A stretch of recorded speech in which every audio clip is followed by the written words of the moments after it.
ٹھیک ہے, کوئی تصدیق والا کوئی ریفرنس میں آیا مجھے بتائیں. اچھا آپ نہیں سمجھتے سر یہ جو ایک چلے یہ آپ نے اسی لیکچر کی بات کی, اس میں مجھے بتائیں میں نے آیات احادیث پیش کی, کوئی تصدیق والا ریفرنس آیا؟ بہت سارے سر, اس میں درمیان میں وہ جو تیری منجی ہوں ٹھکے گی, تیری منجی اسی ٹھوکاں گے, کس نو کیا ہے جن کوئی نہیں, بالکل پوری ویڈیو میں اس طرح کا کوئی اچھا جملہ اگر اس ہو گیا ہاں کہ اس ویڈیو میں کوئی میں نے کسی بندے کو مخاطب کر کے کہا میں تیری منجی ٹھوکوں گا؟ نہیں, ساروں کو جو منجی ٹھوکنا تو ایک محاورہ ہے نا جی. اچھا یہ تو غلط بات, منجی ٹھوکنا کیا ہے, کوئی نیگیٹو محاورہ نہیں ہے. آپ تو یہ سارا بولا جا رہا ہے, منجی ٹھوکنا کوئی ولگر معاملہ نہیں ہے. جب چولہے ہل جائیں تو اس میں آپ اسپیسرز ڈال کے اس کو سیدھا کیا جاتا ہے. آپ کو کیوں لگتا ہے آپ کے علاوہ ساروں کے چولہے ہلیں گی؟ نہیں میں نے ساروں کی تو بات ہی نہیں کی ہے.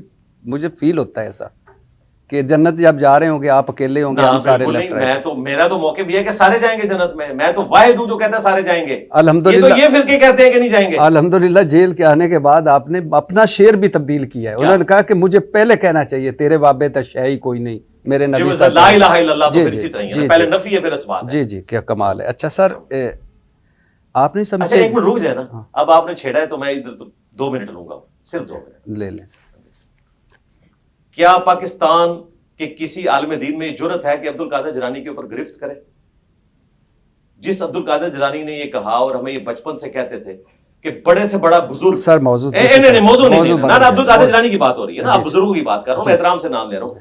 عبد القادر جیلانی المعروف غوث پاک نے کہا کہ بڑے سے بڑا بزرگ غوث کتب ابدال کسی صحابی کے گھوڑے کے قدموں کی خاک کے سر میں یہ 101 مرتبہ سن چکا ہوں. نہیں اس پہ آپ کے کیا کامنٹس ہیں کہ عبد القادر جیلانی نے ٹھیک کہا؟ سر میری بات سنیں, میری صرف بات سنیں. یہی تو وہ کہہ دیا نا آپ نے, کہہ دیا نا, یہ آپ نے کنوے کر دیا کئی اپنی ویڈیوز میں. نہیں آپ عبد القادر جیلانی کے ساتھ ایگری کرتے ہیں؟ سر میری ایک بات سنیں, اور بہت سارے ہیں, احمد رضا بریلوی صاحب, چشتی صاحب, باقی سارے ہم نے آپ سے وہ سنے, کنوے ہو گیا, لیکن اب کنوے ہو گیا نا. میں تو بات ہی کچھ اور کر رہا ہوں. نہیں میں ویسے کہہ رہا ہوں کنوے ہو گیا نا. نہیں ہوا نا. اب دیکھیں نا آپ کو پھر اندر کا انجینئر جاگا ہے, پھر آپ نے وہیں پہنچ گئے. بٹی صاحب کنوے نہیں ہوا. نہیں سر, ان کا یہ عقیدہ ہے, وہ مانتے ہیں سر, ان کا عقیدہ ہے, آپ نے کنوے کر دیا نا کہ یہ چیز غلط ہے, یہ صحیح ہے. نہیں ہم تو اس کو صحیح مانتے ہیں نا. نبی صلی اللہ علیہ وسلم کو اللہ نے کیا کہا تھا کہ پیغام پہنچانا ہے, آپ کا یہ کام نہیں کہ دلوں کو بدلنا. صاحب بات ہی ٹاپک ڈیفرنٹ ڈسکس ہو رہا ہے. سر میں صرف میری درخواست, میں جو ڈسکس کر رہا ہوں میں شاید آپ کو سمجھا نہیں پایا. نہیں میں آپ کو بہت اچھا, میں تو سن کے سمجھ آتا ہوں. سر میں آپ کو سمجھا نہیں پایا. میں تو یہ فیلڈ ہے. اچھا سر, میں آپ یہ نہیں سمجھتے کہ جو آپ کچھ لوگوں کی تذیق کرتے ہیں یا تذیقیہ جملے بولتے ہیں, مناسب بات بھی ہو سکتی ہے, یہ 103 دنوں کی جیل جو ہے یا قید ہے, یہ اسی کا نتیجہ ہے. کسی کا دل دکھا ہو, کسی کی بد دعا لگی ہو, اور جو باہر نکلوں وہ کس چیز کا نتیجہ ہے؟ بگ بردر تو نہیں ہو سکتا. نہیں ظاہر ہے جب آپ نے لیٹ کرنا ہے تو وہ 103 دن میں ہماری جو دعوت ہے وہ کہاں پہنچی. اللہ تعالیٰ نے اس خیر میں سے, اس شر میں سے اتنا بڑا خیر نکالا. میں تو یہ بھی کہوں گا, اور میں ادھر واپس آ رہا ہوں کہ عبد القادر جیلانی. سر پھر میں سن چکا ہوں سر, میں کیا کہنا چاہ رہا ہوں. نہیں میں سن چکا ہوں, میں آپ کی بات سن چکا ہوں. میں تو پھر اس میں سے کیا نکل کر کہ عبد القادر جیلانی کو یہ کہنا چاہیے تھا؟ حضور صلی اللہ علیہ وسلم نے فرمایا کہ انسان کی حرمت کعبہ سے زیادہ ہے. تو یہ عبد القادر جیلانی کو کیوں نہیں پتا چلا؟ سر آپ نے کنوے کر دیا نا, بتا دیا. میں آپ سے پوچھ رہا ہوں کیوں نہیں پتا چلا؟ آپ نے میں آپ سے پوچھ رہا ہوں ویسے ان کو کیوں نہیں پتا چلا؟ جب آپ جائیں گے جیلانی صاحب بتا دیجئے گا ان کو. نہیں مجھے بتائیں ان کو کیوں نہیں پتا چلا؟ سر میں اور آپ بیٹھے ہیں نا, نہیں وہ ٹھیک ہے, اگر میں ان کے دور سے آپ کے پاس آیا ہوں تو پھر ٹھیک ہے. میں ویسے پوچھ رہا ہوں کہ انہیں کیوں نہیں پتا چلی. یہ وہ بات ہے سر, میں کہہ رہا ہوں کہ میں آپ کو یہ بتانا چاہ رہا ہوں کہ ان لوگوں کو یہ باتیں اس لیے نہیں پتا تھی کہ کاش انہوں نے قرآن و سنت پڑھا ہوتا. سر آپ کی میں تو خیر یہ بھی نہیں کہہ سکتا کہ کسی نے نہیں پڑھا, کسی نے نہیں پڑھا. آپ نے ابھی کہا کہ یہ میں تو نبی صلی اللہ علیہ وسلم, ہمارے تو سب سے بڑے بابے حضرت محمد مصطفیٰ صلی اللہ علیہ وسلم ہیں. اچھا سر, انسان کے سیکھنے کا عمل جاری رہتا ہے, آپ پرفیکٹ نہیں ہیں, کوئی نہیں پرفیکٹ ہو سکتا, بالکل آپ سے بھی غلطیاں ہو سکتی ہیں, بالکل. تو کیا پتا کسی کی بد دعا لگی ہو. تو میں نے آپ کو بتایا نا کہ اگر وہ بدوا لگی ہے تو اس طرح کی بدوائیں میں دعا کرتا ہوں اور لگے کہ اس کے بعد پھر اس میں سے خیر نکلے. یعنی پھر آپ کو جیل جائیں. ظاہر اگر اللہ نے میری قسمت میں لکھا ہوا تو بالکل جیل محافظ آباد اڈیالہ. میں کہتا ہوں جی پوری زندگی دیکھیں آل البیت کے ماننے والوں نے کتنی کتنی جیلیں کاٹی ہیں, تو کیا انہوں نے نعوذ باللہ کوئی گناہ کرنے کے اوپر کاٹی ہوئی ہیں؟ سر اگر میں آسان لفظوں میں کہوں, کم از کم لہجہ بہتر کر لیں, الفاظ کا چناؤ بہتر کر لیں, طنز نہ کیا کریں. جب کسی دوسرے مکتب فکر کی بات کریں, کسی بھی بابے کی بات کریں جنہوں نے غلط کہا یا صحیح کہا, بہتر انداز میں تو بات ہو سکتی ہے. بتا دیں اس میں انداز کون سا برا تھا؟ سر اس میں صاحب کا لفظ میں نے بولا, ایک ایک بندے کا رسپیکٹ سے نام لیا. اچھا سر, میں پھر ایک مرتبہ آپ کو نئے سرے سے سمجھاتا ہوں. ہاں. آپ نے خود کہا کہ آپ پر 9 حملے ہوئے, ٹھیک 295C کا مقدمہ بھی ہو گیا, 103 دن کی جیلیں بھی ہو گئی, 3 جیلیں ہو گئیں. کیا قدرت کی طرف سے آپ کو بار بار وار نہیں کیا جا رہا کہ بہتر ہو جائیں؟ اس طرح کی اگر آپ بات کریں گے پھر بات کہاں تک چلی جائے گی. حضرت یوسف علیہ السلام نے جو 10 سال کی قید کاٹی ہے وہ ان کو کیا وارن کیا گیا؟ نہ کردہ جرم کے اوپر. جی سر. 10 سال قید. آپ سمجھتے ہیں کہ آپ بالکل غلطیوں سے یہ مبرہ بات ہی ہیں؟ نہیں ہے, یہ بات نہیں. یہ تو حضرت یوسف علیہ السلام نے بھی نہیں کہا. وہ تو نبی ہے نا سر. نہیں, انہوں نے بھی کہا تھا کہ میں اپنے آپ کو غلطیوں سے مبرہ نہیں سمجھتا. 13واں پارہ سٹارٹ اس سے ہو رہا ہے. ہاں, میں آپ کو بتا رہا ہوں کہ کسی کے پاس کوئی وحی آتی ہے کہ جس کی بنیاد پہ یہ ڈیسائیڈ کر سکتا ہے کہ اس شخص کو غلطیوں کی وجہ سے اندر جانا پڑا ہے. میرے پاس تو نہیں آتی ہے.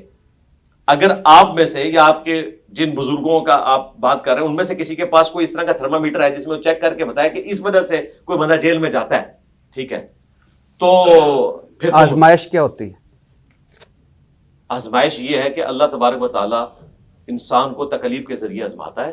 کس لیے؟ وَلَنَبْلُوَنَّكُمْ بِشَيْءٍ مِّنَ الْخَوْفِ وَالْجُوعِ وَنَقْصٍ مِّنَ الْأَمْوَالِ وَالْأَنفُسِ وَالثَّمَرَاتِ. کس لیے؟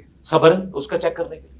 وَبَشِّرِ الصَّابِرِينَ, سیکھنے کے لیے بھی. نہیں سیکھتا ہے نا انسان, سیکھا ہے نا. تو کیا سیکھا آپ نے؟ سیکھا میں نے یہ ہے کہ میں نے پورے پیشن کے ساتھ اپنی زندگی وقف کرنی ہے. جس اللہ نے یونس علیہ السلام کو مچھلی کے پیٹ سے نکالا اور مجھے موت کے منہ سے نکالا. حضرت یونس علیہ السلام کی دعا یاد ہے؟ لا الہ الا انت سبحانک انی کنت من الظالمین, یعنی میں ظالموں میں. جی بالکل یہی کہنا چاہیے انسان کو. تو آپ بھی معافی مانگیں. جی بالکل معافی مانگتا ہوں, لیکن جس نے میرے نبی کے ساتھ غداری کی ہے میرا ایمان ہے کہ میں نے اس کو ایکسپوز کرنا ہے. سر ایکسپوز کا غدار کی سزا تو آپ کو پتا کیا ہے؟ جنیوا کنونشن کے رائٹس بھی صرف مخالف فوجی کو حاصل ہوتے ہیں. اگر یہ سارے بزرگ کافر ہو جائیں نا تو میں ان کے بارے میں کوئی بات نہیں کروں گا. مسلمان ہو کے کسی کو غداری نہیں کرتا. پھر الحمدللہ آپ نے سرٹیفکیٹ نکال لی ہے. کیا آپ کا کام ہے؟ کیا سرٹیفکیٹ نکالا ہے؟ میں مسلمان کہہ رہا ہوں سر, آپ کا کام ہے بات کنوے کرنا. جی کر دی کنوے. ہاں کنوے کر دینا.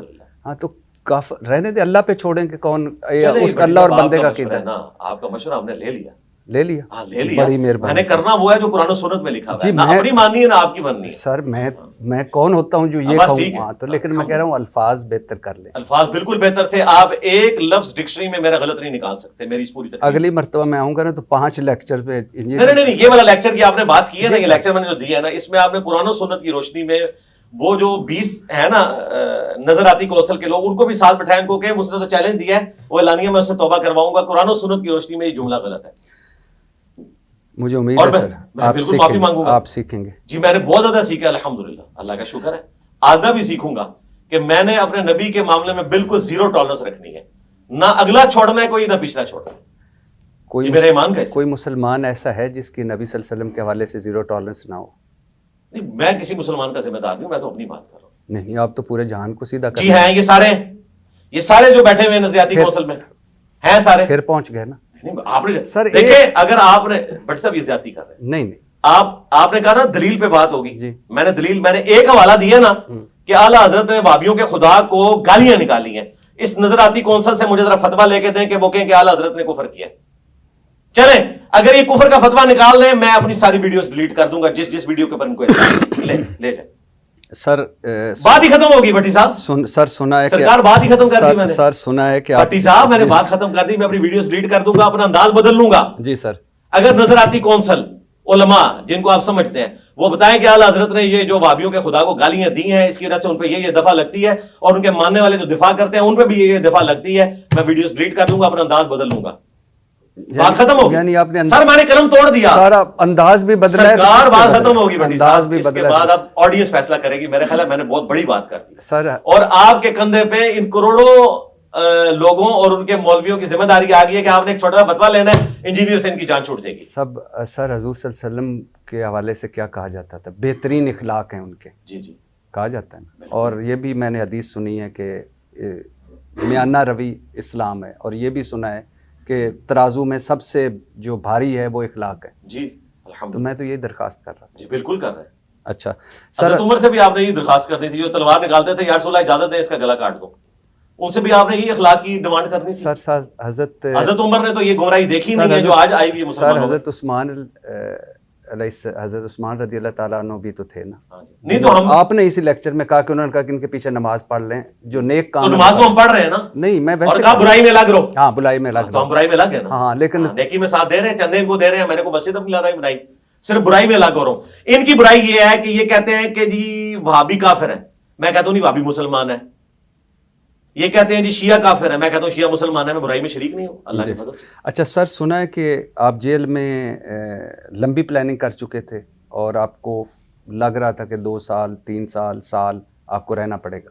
ہاں، میں نے اپنے آپ کو یہ سیٹسفائی کیا تھا کہ اگر ایسا ہوا تو میں اپنے آپ کو سیٹسفائی کر لیا تھا کہ میں نے اتنا کام کیا ہے کہ پیچھے سے جو بھی لوگ اسلام کے اوپر حملے کریں گے، چاہے مسلمانوں میں ہو یا نان مسلم میں اتنی ریکارڈنگ کروا لی ہے کہ وہ اس میں سے جواب دے لیں گے انشاءاللہ، اور دیتے رہے، آج تک دے رہے ہیں. اچھا، جیل میں جو آپ کو بلاسفیمی کے ملے، توہین مذہب کے قیدی ملے، اب کیا ان میں سے بہت سارے ایسے بھی ہوں گے جو بے گناہ ہوں گے، تو کیا ان کے لیے اب کچھ کرنے کا ارادہ ہے؟ دیکھیں وہاں مجھے اتنے زیادہ لوگ اس لیے نہیں ملے کہ ان کی چکیاں علیحدہ تھی، لیکن آپ اس عمل سے گزرے. ہاں، یعنی مجھے کچھ خبر مل جاتی تھی، کبھی وہ کھانا دینے آیا تو کوئی تھوڑا بہت پتہ چل گیا، ادروائز میرا انٹریکشن وہ نہیں ہونے دیتے تھے سیکیورٹی کی وجہ سے.